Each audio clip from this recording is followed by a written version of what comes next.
So if you're like, I want to start strength training and I just literally have no idea how to start, I say these 5 things. Okay. Number one is find a movement for the front of your legs. Second is movement for back of legs. Third is a push movement. Fourth is a pull movement. And fifth is some sort of core movement, which isn't totally necessary in strength training, but people love to work their abs. So I always add that in there. So for example, the first one, front of legs. So could you give me an example of what that could be? To work the front of legs, the first thing I wanted to say was lunging forward, but now I'm thinking more of the thighs. And so I'm thinking about the old school equipment where you would sit down and put the weight on and move your legs up and down. Okay, you're talking about a leg extension, which is Yes. absolutely correct. So is a lunge. So is a squat.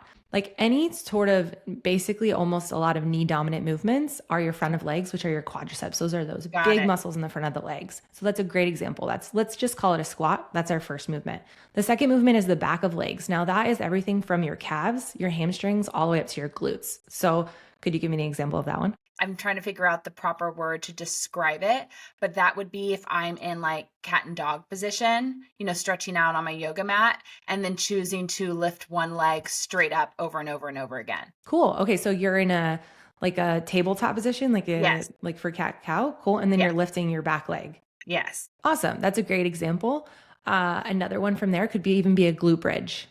It could be any sort of hinging movement. So the first one was that knee dominant, which is our squats, our lunges. And the next one is our hip dominant. Hip dominant. So like if I were to cut my body in half, it would be the bottom half and the top half. And I'm trying to hinge. That's what we call that back of legs is a hinge. So a lot of times I would throw in a deadlift of some variation, a Romanian deadlift. You can use dumbbells, bands, your body weight. You can put your hands behind your head, hinging from your hips. A really Got great it. example to try this yourself is to stand. I really like to kind of visualize this with people. Your car door is open and you're standing in front of your car door, but like facing away. And you need to shut the door, but you have all your groceries in your hands. And so the best way you can do that is with your butt, right? You'd send your Yes. butt back and it would close the door. That would be an example of a hinge movement. And that's our second exercise. So again, it could be anything like a deadlift. It could be a glute bridge. It could be like what you're talking about, like the kickback. That is the back of legs. The kickback is like hamstrings and glutes. A deadlift is all those muscles I was talking about. And it's really important, especially when you're really starting out, is to pick these compound lifts. Compound lifts meaning you're working multiple muscles, multiple joints at once, so that you don't feel overwhelmed with all of the other stuff. So those are our two. Number 3 is a push movement. So can you give me an example of a push? I'm visualizing workouts that I do at Orange Theory and Yeah. workouts that I do with my physical trainer, Dr. Alex, who I do physical therapy with. So I'm trying to think what do we do when we do push?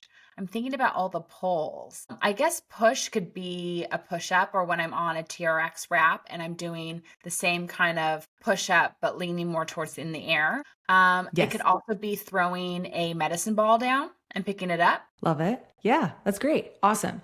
And we can also think about these as like active movements we do throughout the day. So say Yeah. you have like you've got your groceries, you're putting them up on the counter, but then you have to like push them away from you. That is an example of a push. So how can we replicate that in the gym or into your strength training? And that can be Got just it. like what you said. You can do a push up. You can do a bench press with dumbbells. You can do an overhead press, anything that you're pressing away from you. So And when overhead, we're cool. So let's just call the third exercise a push up because we all know that. And the fourth one would be our pull movement. So what could that be potentially? I would think, I mean, I could pull the groceries towards me.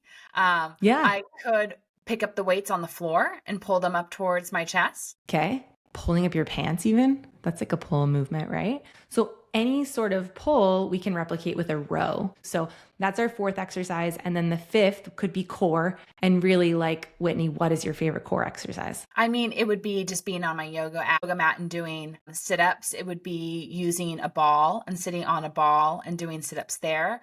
I like this old school movement that I learned way back in high school where you hold onto a chair or the side of a door and you lean sideways and you kick your leg in and out.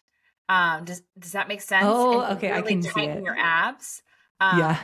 or you do a pull up and down. I love the ab movements where you're focusing on the ab, that's strengthening, but you're also moving other parts of your body at the same time. Yeah.